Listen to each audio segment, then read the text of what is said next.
Lembrando que eu não sou um profissional de leitura em voz alta, espere erros na gravação, mas eu espero que você goste. Essa é a leitura em voz alta do conto do Edgar Allan Poe, A Verdade sobre o Caso do Sr. Valdemar, escrito em 1845.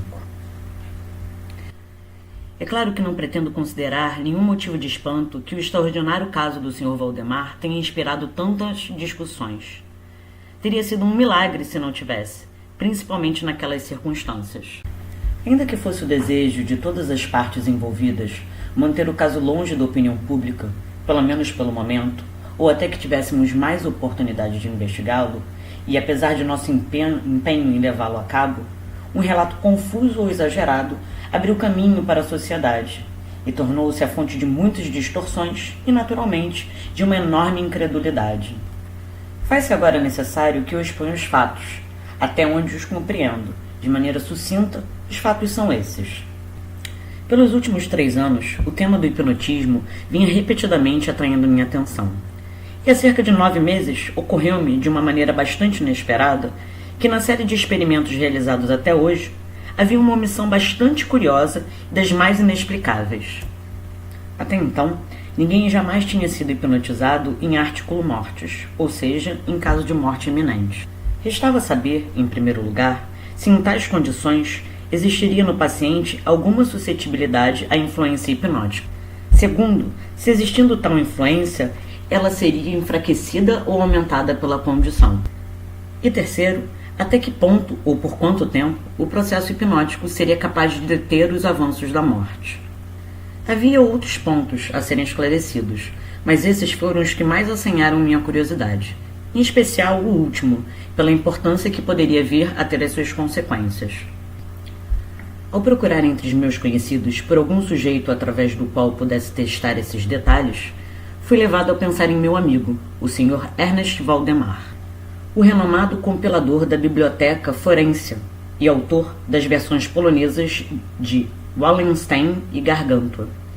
O Sr. Valdemar, que morava principalmente no Harlem, Nova York, desde o ano de 1839, ou era, particularmente digno de nota pela extrema magreza.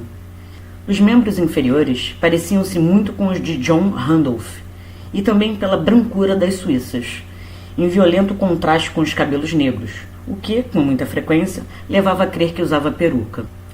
Tinha um temperamento notoriamente nervoso, o que fazia dele uma boa cobaia para experimentos hipnóticos. Em 2 ou 3 ocasiões, eu o tinha feito adormecer com pouco esforço, mas ficara desapontado por não conseguir alcançar outros resultados que a constituição peculiar do homem tinha naturalmente me levado a prever. A vontade dele nunca esteve, indubitavelmente ou completamente, sob meu inteiro controle. E quanto à clarividência, não consegui realizar com ele nada que fosse digno de confiança. Sempre atribuí meu fracasso nesse quesito ao estado precário de sua saúde. Alguns meses antes de conhecê-lo, os médicos o tinham declarado tuberculoso.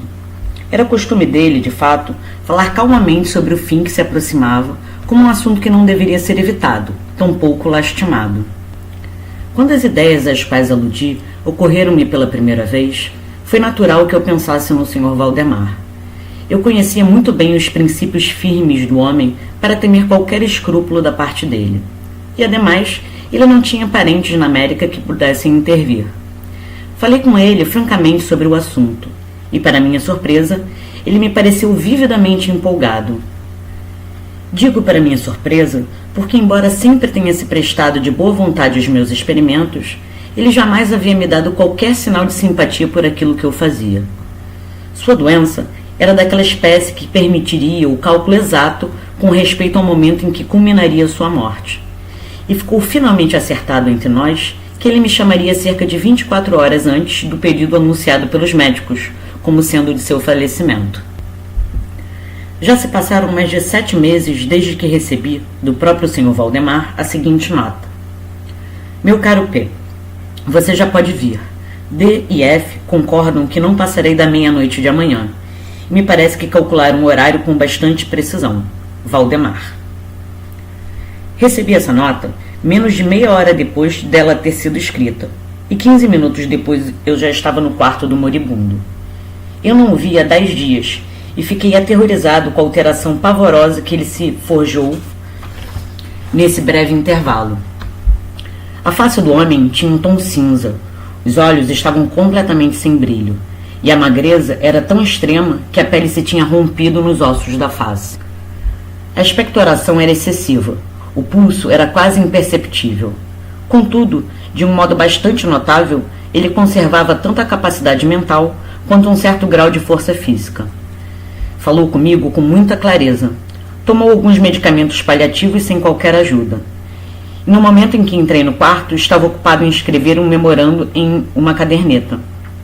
Estava acorado na cama por travesseiros e os doutores D e F estavam presentes. Depois de apertar a mão de Valdemar, chamei de lado os cavalheiros e obtive deles um relatório detalhado das condições do paciente. O pulmão esquerdo vinha já há 18 meses apresentando um estado semiósseo ou cartilaginoso, e naturalmente era inteiramente inútil para todos os propósitos vitais. O direito, em sua porção superior, estava também parcialmente, se não totalmente, ossificado, enquanto a região inferior não passava de uma massa de lesões purulentas que se misturavam umas às outras. Existiam várias cavernas extensas, e em um ponto específico haviam-se formado uma adesão permanente às costelas. Essas aparições no lóbulo direito eram relativamente recentes. A ossificação tinha se dado com uma rapidez bastante incomum. Não havia nenhum sinal delas há um mês atrás, e a adesão só tinha sido observada durante os últimos 3 dias. Além da tuberculose, suspeitava-se de um aneurisma na aorta, mas a essa altura os sintomas ósseos tornavam impossível um diagnóstico exato. A opinião dos 2 médicos era que o Sr. Valdemar morreria por volta da meia-noite do dia seguinte, domingo. Era então 7 horas da noite de sábado. Ao deixar a cabeceira da cama do inválido para conversar comigo, os doutores D e F tinham dado a ele um último adeus. Não era a intenção deles voltar a vê-lo, mas diante de meu pedido, eles concordaram em fazer uma visita rápida ao paciente por volta das 10 horas da noite seguinte.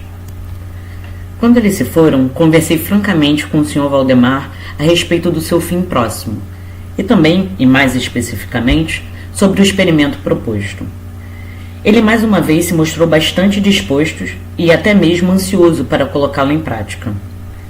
E apressou-me para que começasse imediatamente.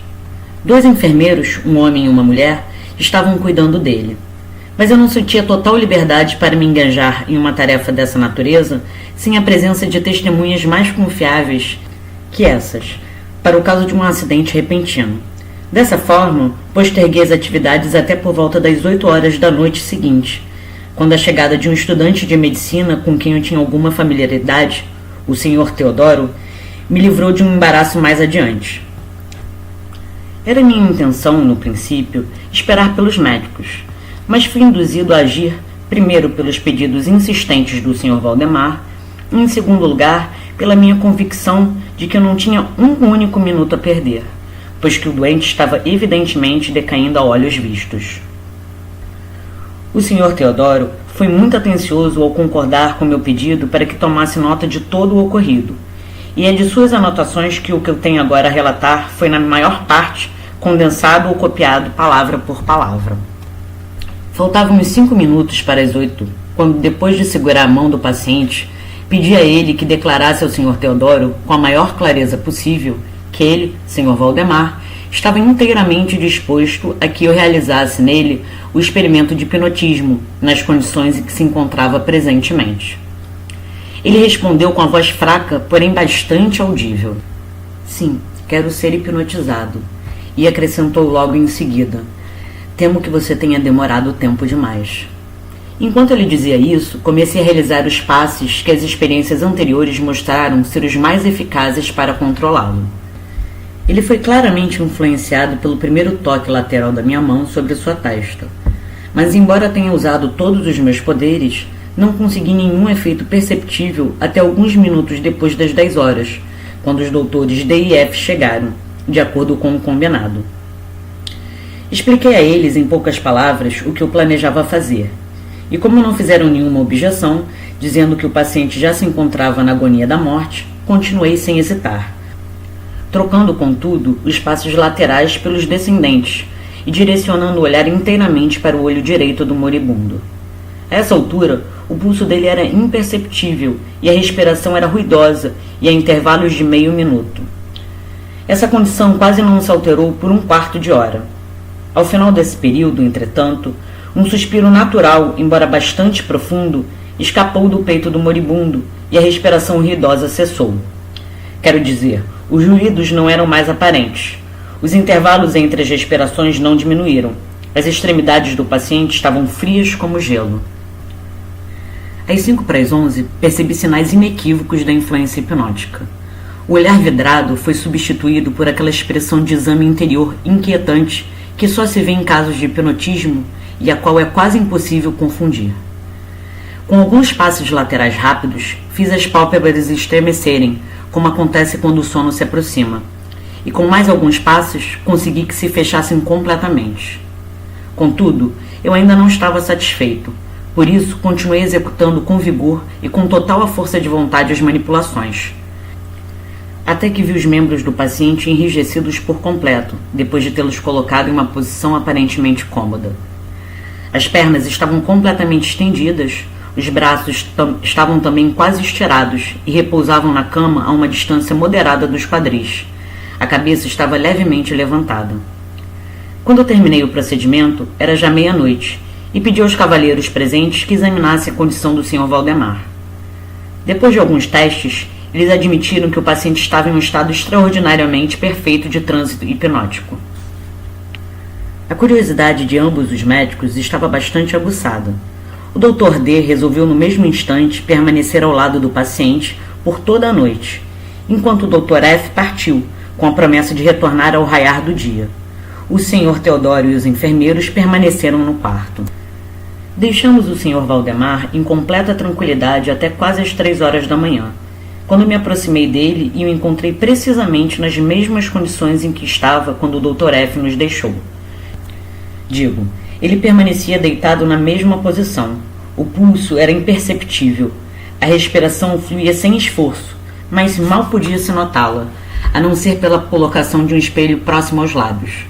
Os olhos estavam fechados com naturalidade, e os membros estavam tão rígidos e tão frios quanto o mármore. Ainda assim, com toda certeza, a aparência geral não era a da morte. Ao me aproximar do Sr. Valdemar, fiz um leve esforço para influenciar o braço direito dele a acompanhar os movimentos do meu, que eu passava com gentileza para lá e para cá sobre o corpo do doente. Em tais experimentos com o paciente, nunca antes eu conseguira êxito por completo, e certamente tinha pouca esperança de consegui-lo agora. Mas, para minha surpresa, o braço dele, com muita presteza, embora com bastante debilidade, acompanhava cada direção que eu indicava com o meu. Decidi então tentar um breve diálogo. Sr. Valdemar, disse eu, está adormecido? Ele não deu nenhuma resposta, mas pude perceber um tremor ao redor dos lábios, e assim decidi repetir a pergunta por várias vezes. Na terceira vez, todo o corpo do homem se agitou com um leve tremor. As pálpebras se entreabriram o suficiente para exibir uma faixa branca do globo ocular. Os lábios moveram-se lentamente, e por entre eles, em um sussurro quase inaudível, brotaram as palavras. Sim, estou adormecido agora. Não me acorde. Deixe-me morrer assim. Então, eu toquei as pernas dele e encontrei-as tão rígidas quanto antes. O braço direito, como antes, acompanhava os movimentos da minha mão. Inquiriu o sonâmbulo mais uma vez. Ainda sente dor no peito, Sr. Valdemar? A resposta agora foi imediata, mas ainda menos audível do que antes. Não sinto dor alguma. Estou morrendo. Não achei aconselhável perturbá-lo mais naquele momento, e nada mais foi dito ou feito até a volta do Dr. F, que chegou um pouco antes do nascer do sol e demonstrou uma perplexidade sem limites ao encontrar o paciente ainda vivo. Depois de sentir o pulso e de aplicar sobre os lábios um espelho, pediu-me que falasse com o sonâmbulo outra vez. Assim fiz, dizendo: Sr. Valdemar, ainda está adormecido? Como antes, alguns minutos se passaram antes que uma resposta sobrevisse, e durante o intervalo, o moribundo parecia estar juntando forças para falar. Na quarta tentativa, ele disse com voz muito fraca, quase inaudível: Sim, ainda adormecido, morrendo. Agora, a opinião, ou melhor, o desejo dos médicos era que o Sr. Valdemar permanecesse na presente condição de aparente tranquilidade até que a morte chegasse. Isso era consenso geral. Deveria acontecer dentro de poucos minutos. Entretanto, decidi que deveria falar com ele uma vez mais e simplesmente repeti a pergunta anterior. Enquanto eu falava, uma sensível mudança se produziu nas feições do hipnotizado. Os olhos se abriram devagar e as pupilas foram desaparecendo por baixo das pálpebras. A pele toda assumiu um tom cadavérico, mais parecido com um papel branco que com pergaminho. E as manchas rosadas circulares, que até esse momento estavam bem definidas nas maçãs do rosto, se apagaram num piscar de olhos. Uso essa expressão porque a forma abrupta como desapareceram não me traz à mente outra imagem senão a de uma vela que se apaga com um sopro. Ao mesmo tempo, o lábio superior retraiu-se, deixando à mostra os dentes, que antes estavam completamente cobertos, enquanto o maxilar inferior caía como um clank audível, deixando a boca escancarada e revelando uma língua inchada e enegrecida. Presumo que nenhum membro do grupo ali presente estivesse desacostumado aos horrores de um leito de morte, mas tão terrível era a aparência do Sr. Valdemar naquele momento que todos se afastaram da cama. Agora sinto que cheguei ao ponto dessa narrativa no qual o leitor estará aterrado e incrédulo. Contudo, é minha obrigação continuar. Já não havia o menor sinal de vitalidade no Sr. Valdemar. E concluindo que ele estava morto, já o estávamos entregando aos cuidados dos enfermeiros quando observamos um forte movimento vibratório na língua. A vibração continuou por talvez 1 minuto. Ao final desse período, uma voz brotou na mandíbula aberta e imóvel. Uma voz que seria loucura da minha parte tentar descrever. É verdade, existem 2 ou 3 epítetos que poderiam ser considerados aplicáveis a ela, em parte. Eu poderia dizer, por exemplo, que o som era áspero, entrecortado e rouco. Mas o todo do horror é indescritível, pela simples razão de que nenhum som similar jamais ecoou nos ouvidos da humanidade. Havia 2 pormenores, porém, como pensei na época e ainda penso, que poderiam, de modo bem razoável, caracterizar a entonação, assim como se prestariam a transmitir alguma ideia da peculiar sobrenaturalidade da voz. Em primeiro lugar, a voz parecia chegar aos nossos ouvidos, ou pelo menos aos meus, vindo de uma grande distância, ou de alguma caverna profunda nas entranhas da terra. Em segundo lugar, e temo de fato que será impossível fazer-me entender, ela me causou a mesma sensação que as matérias gelatinosas ou viscosas causam ao tato. Falei ao mesmo tempo em som e em voz. Pretendia dizer que o som consistia de sílabas claras, de uma claridade surpreendente e espantosa. O Sr. Valdemar falou, obviamente, em resposta à pergunta que tinha feito a ele alguns minutos antes. Eu havia perguntado a ele, você recordará, se ele ainda estava adormecido.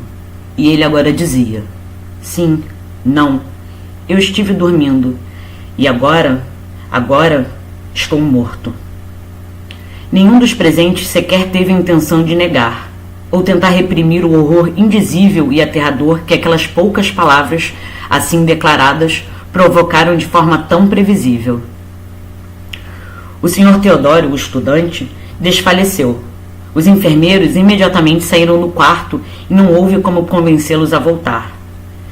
Quanto às minhas próprias sensações, não tenho a pretensão de torná-las compreensíveis ao leitor. Por quase 1 hora, nos ocupamos em silêncio, sem que ninguém proferisse uma só palavra, nos esforços para reanimar o Sr. Teodoro. Quando ele voltou a si, voltamos a nos concentrar na investigação das condições do Sr. Valdemar. Elas permaneciam, sobre todos os aspectos, como as havia descrito antes, com exceção de que o espelho não mais mostrava evidência de respiração. Uma tentativa de retirar sangue do braço fracassou. Devo mencionar, também, que esse braço não mais se submetia ao meu comando. Tentei em vão fazê-lo seguir os movimentos da minha mão. Na verdade, a única indicação real da influência hipnótica era agora encontrada no movimento vibratório da língua, sempre que eu endereçava ao Sr. Valdemar uma pergunta. Ele parecia estar fazendo um esforço para responder, mas não tinha mais vontade o suficiente. Parecia insensível às indagações feitas a ele por qualquer outra pessoa a não ser eu, embora me esforçasse para colocar cada um dos membros em comunhão hipnótica com ele. Acredito que eu tenha agora relatado tudo o que é necessário para que se compreenda o estado do hipnotizado àquela época. Outros enfermeiros foram trazidos, e às 10 horas deixei a casa em companhia dos 2 médicos e do Sr. Teodoro. À tarde, voltamos todos para ver o paciente. Sua condição permanecia precisamente a mesma. Travamos então uma discussão sobre a conveniência e a viabilidade de acordá-lo. Mas tivemos pouquíssima dificuldade em concordar que nenhum bom propósito haveria em fazê-lo. Era evidente que, até agora, a morte, ou o que normalmente designamos por esse termo, tinha sido interrompida pelo processo hipnótico. Parecia claro para todos nós que acordar o Sr. Valdemar serviria simplesmente para garantir seu imediato, ou pelo menos rápido, falecimento. Desde essa época até o final da semana passada, um intervalo de quase 7 meses, continuamos a fazer visitas diárias à casa do Sr. Valdemar, acompanhados, vez ou outra, por médicos e outros amigos. Durante todo esse tempo, o hipnotizado permaneceu exatamente como eu descrevi da última vez. A atenção dos enfermeiros era contínua. Foi na sexta-feira passada que finalmente resolvemos fazer o experimento de acordá-lo ou tentar acordá-lo, e foi talvez o desafortunado resultado desse último experimento que deu a causa a tanta discussão nos círculos privados, e tantas coisas que não consigo deixar de considerar como um sentimento popular injustificado. Com o propósito de livrar o Sr. Valdemar do transe hipnótico, fiz uso dos passos habituais. Esses, por algum tempo, não surtiram efeitos. O primeiro indício de um retorno à vida foi dado por uma descida parcial da íris. Foi observado, como um fato especialmente digno de nota, que o abaixamento da pupila foi acompanhado por um fluxo profuso de uma linfa amarelada, debaixo das pálpebras, de um odor pungente e bastante repulsivo. Então, foi sugerido que eu tentasse influenciar o braço do paciente como fizera antes. Fiz a tentativa e fracassei. O Dr. F, então, expressou o desejo de que eu fizesse uma pergunta ao paciente. Assim o fiz com as seguintes palavras: Sr. Valdemar, o senhor poderia nos explicar o que sente e o que deseja? No mesmo instante, reapareceram as manchas rosadas nas bochechas. A língua estremeceu, ou melhor, rolou violentamente dentro da boca, embora a mandíbula e os lábios permanecessem rígidos como antes. E em dado momento, a mesma voz horrenda que já descrevi anteriormente proferiu: Pelo amor de Deus, rápido, rápido, ponha-me para dormir. Ou rápido, acorde-me, rápido, eu digo para você que estou morto. Fiquei completamente desorientado e por um instante não sabia o que fazer. Primeiro tentei acalmar o paciente, mas ao fracassar, devido ao total colapso da minha vontade, refiz meus passos e com a mesma concentração tentei despertá-lo. Logo percebi que seria bem sucedido nessa tentativa, ou pelo menos assim eu imaginei. E estou certo de que todos no quarto estavam preparados para ver o paciente acordar. Mas o que realmente aconteceu foi uma coisa para a qual era quase impossível que qualquer ser humano pudesse estar preparado. Enquanto eu executava rapidamente os passes hipnóticos, entre gritos de morto, morto, que irrompiam da língua e não dos lábios do paciente, todo o corpo do homem, em um espaço de um único minuto ou talvez menos, encolheu-se, desintegrou-se, apodreceu por completo sobre as minhas mãos. Sobre a cama, diante de todos os presentes, jazia uma massa quase líquida, de uma repugnante e abominável putrefação.